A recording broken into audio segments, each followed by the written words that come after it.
record. Good.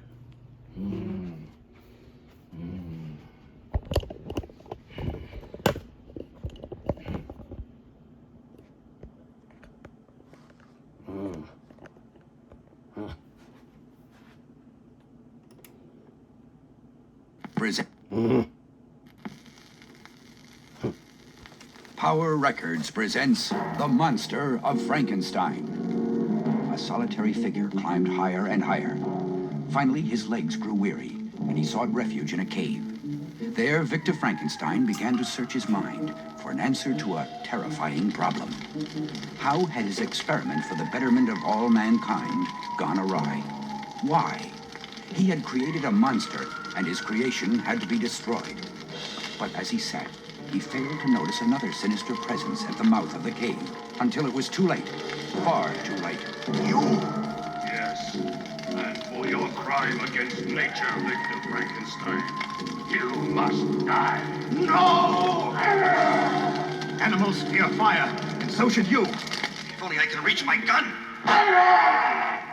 First you burn me, then you shoot me. Good Lord! The bullet barely phased him. Don't! Please! Let me explain. Explain? How will you explain, Frankenstein? Look at me, at what I am. No, there will be no explanation, save for mine. And when I have finished, you will pay with your life. But for us, there must be an explanation of how all this came to be. How did Victor Frankenstein come to create the monster who now terrified him? He came from a wealthy family, and they were all there to bid him farewell. His fiancée Elizabeth, his younger brother William, his father, and his best friend Clerval. I shall miss you, dearest Elizabeth. Take care and Godspeed. Study hard, dear Victor. Gentlemen, the coach is packed and ready. And so the aspiring young scientist left for the University of Geneva. Victor will do well if his ambition doesn't block his path. Frankenstein did well indeed. Your work is outstanding, my boy. And today we begin the dissection of human cadavers. With each lesson, Frankenstein became more and more impatient to delve ever deeper into the mysteries of the human body. By the end of his third year, he was prepared to embark upon the darkest voyage into the unknown in the history of mankind. Any place that harbored an undamaged corpse became the haunt of a possessed Victor Frankenstein.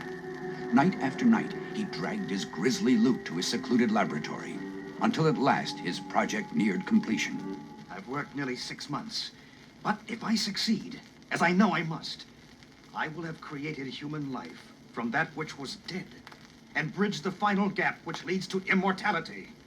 There, the final injection. Now, I can only wait and wait and wait. It's not moving, not even breathing. Live, blast you, live! Frankenstein stared at the monster's lifeless form. Then, overcome with disappointment, he turned back to his notes. My God, it's alive! Am I dreaming? No, it's true. I've created a living being from various parts of the dead.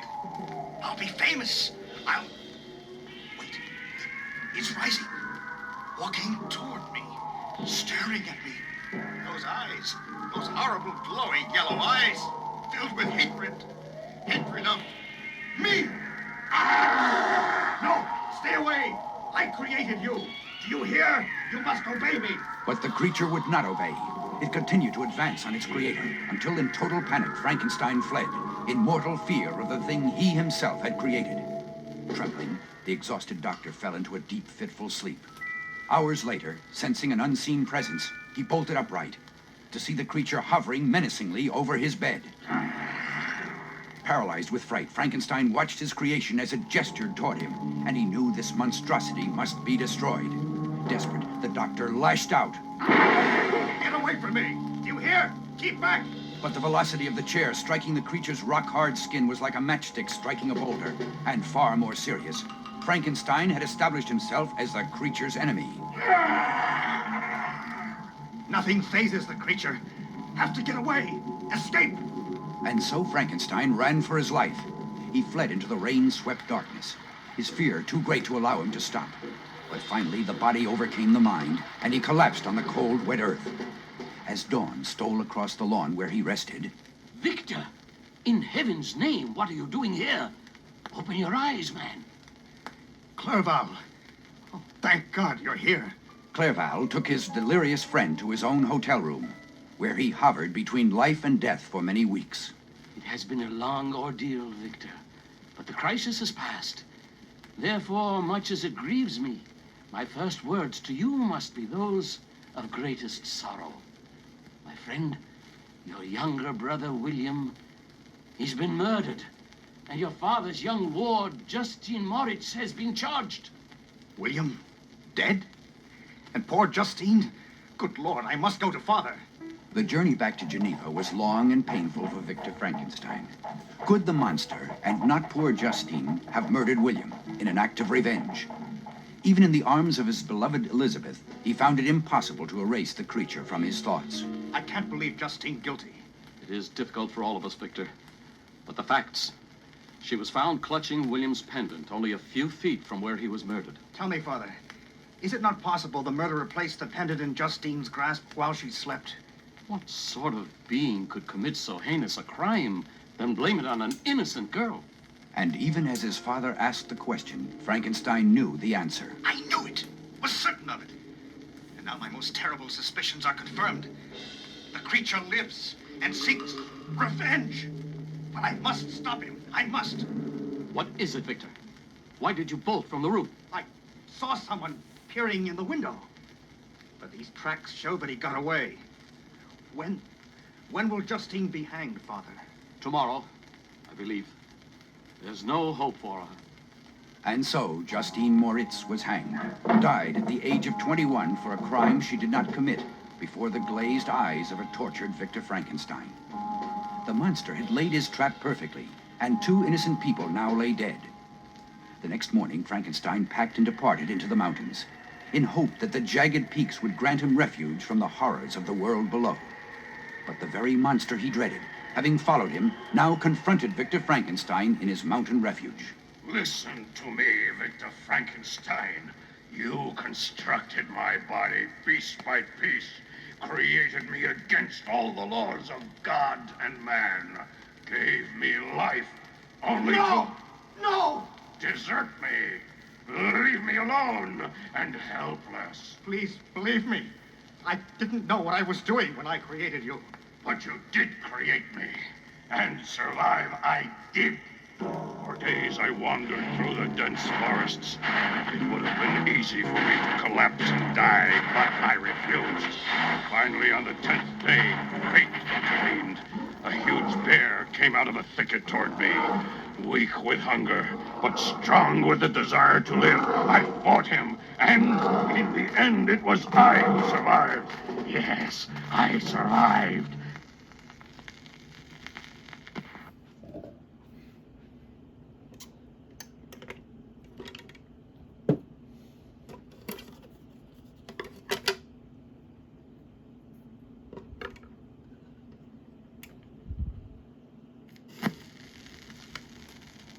Finally, food!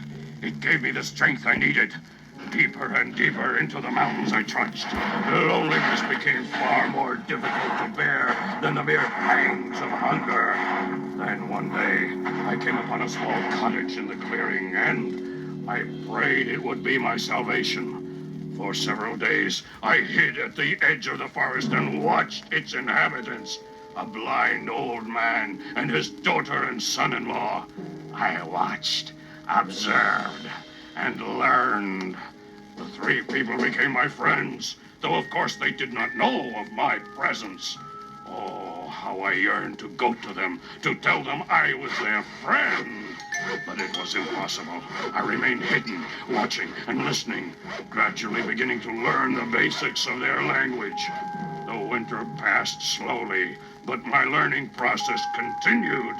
Under cover of darkness, I did chores for them. I don't understand, Father. Who would do this for us? And why? Such good fortune is not for us to question, my son. Finally, as the snows began to melt, I watched the couple bid the old man farewell. We will return within a week, Father. Will you be all right here, alone? But of course, my dear. Have a good trip, and do not worry about me. This was the opportunity I'd waited for. The chance to make a friend. The old man was blind. I argued with myself, so he'd have no reason to fear me. But as I struggled to make a fateful decision, fate herself, in the form of a starving, salivating wolf, made my decision for me. Without the slightest hesitation, I bolted for my shelter and ran toward the house. The snarling beast crashed through the window. I've never known such anguish. Only a few yards away, a frail, sightless old man was fighting for his very life. And if he lost, then so would I. As I reached the cabin door, I discovered the door was locked. Summoning all the strength that remained within me, I prepared for one final assault. The door gave way. I rushed toward the bloodthirsty creature and pulled it from my friend, snapping its wretched neck in the same swift motion. I turned to the moaning, bleeding old man and prayed that his life would be spared. For 3 days I sat vigil with him, treating his wounds and begging him to live. Then, miraculously, on the 4th day, he spoke. Who are you? I have sensed your presence, noticed your kindness to me. But up to now, I've been too weak to say thank you. My eyes filled with tears of gladness as the old man talked. At last I had made a friend, at least until the others returned. You are kind. The next 2 days were the happiest of my miserable life. We talked, we became close, but I knew it was too good to last. Tomorrow, my family will arrive, and I can hardly wait for them to meet you, my friend. I froze at the very thought of their return. Early the next morning, they came. By the saints! What sort of thing is that? In the cottage with your father? Stay here, my love, and pray that I am not too late to save him. Get away from him! He's just a blind old man! No, wait! You do not understand. I am... There was no reasoning with him. His eyes were glazed with disgust and hatred as he advanced on me with the axe. I wanted to scream out, to explain to them, but there was no time. Kill it! In God's name, someone help us! Kill it! I fled, her words ringing in my ears as I ran into the forest. Kill it! Kill it! Not him, but it. Once more I was alone, totally alone, and in that brief instant, I learned the meaning of the word hate. Yes, hate, Victor Frankenstein. And in that moment of my greatest despair, it was upon you that I swore vengeance. You, who are the cause of all my pain and grief, of all my loneliness. At last, I've found you, Frankenstein. And now, you die. Go ahead. Kill me. I deserve no better fate. You want to die? Then I will make you live. Live and suffer as I have. Slowly, almost gently, the monster let his creator slide to the stone floor. Then, as Frankenstein wept uncontrollably, the monster once again spoke. Farewell, Dr. Frankenstein. When you are feeling sorry for yourself, for the grief you have known and will know, remember what I have suffered has been 1,000 times greater. It was a shaken Victor Frankenstein who arrived back in Geneva, only to find that the monster's threats were all true. Not only had his best friend Clerval died under mysterious circumstances, but even more grievous news awaited him. Elizabeth's been murdered, and your father, I'm afraid he's dying. And so the old man was. The news of Elizabeth's death had been too much for him. His father, Clerval, Elizabeth, all dead. It was more than the grief-stricken Victor could bear. Shortly after the funeral, he was placed in an asylum for an indefinite period of time. After several months, he gained his release. You have progressed, Victor. I only pray this obsession will not yet destroy you. It will not, Doctor. It will only destroy the thing which nearly destroyed me. And so Victor Frankenstein set forth to find and destroy the monster he had created. Now the lust for revenge was his, and it consumed and possessed him completely. More than a month passed without so much as a trace of his quarry, until finally, he saw something move far in the distance. At last, the trail had grown warm. His burning lust for revenge pushed him to and beyond the limit where normal men would fall. The end was drawing ever closer. He found footprints which could only have been left by the monster he sought. A final burst of strength coursed through him. He was close now, closer than he'd ever been. Suddenly, the two adversaries caught sight of one another.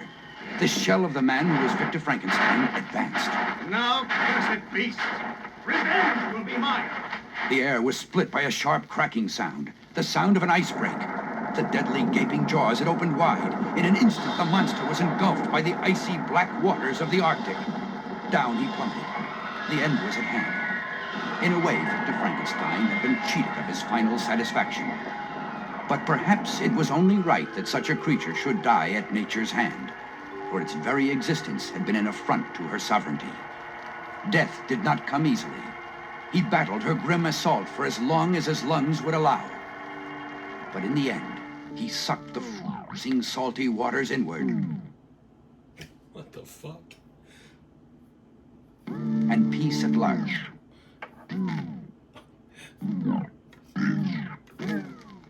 That was fucking crazy. Okay. All right. That was that was The Monster of Frankenstein. And then it just kind of died at the last couple of seconds. That was fucking weird. Until finally, he saw something move, break. The dead. But perhaps it was only right that such a creature should die at nature's hand, for its very existence had been an affront to her sovereignty. Death did not come easily. He battled her grim assault for as long as his lungs would allow. But in the end, he sucked the freezing, salty waters inward. Okay, I guess that's just where it stops. All right, guys, that was The Monster of Frankenstein. That was the last of these little Power Records Marvel Monster records. I hope you guys liked them. I like them a lot. I'll like them even more when I get hold of the copies that have the actual comic books with them. Yeah, I hope you guys liked listening to them. They were fun for me. I hope they were fun for you. Come back for some more monster fun. And I'll talk to you guys shortly. Happy Halloween.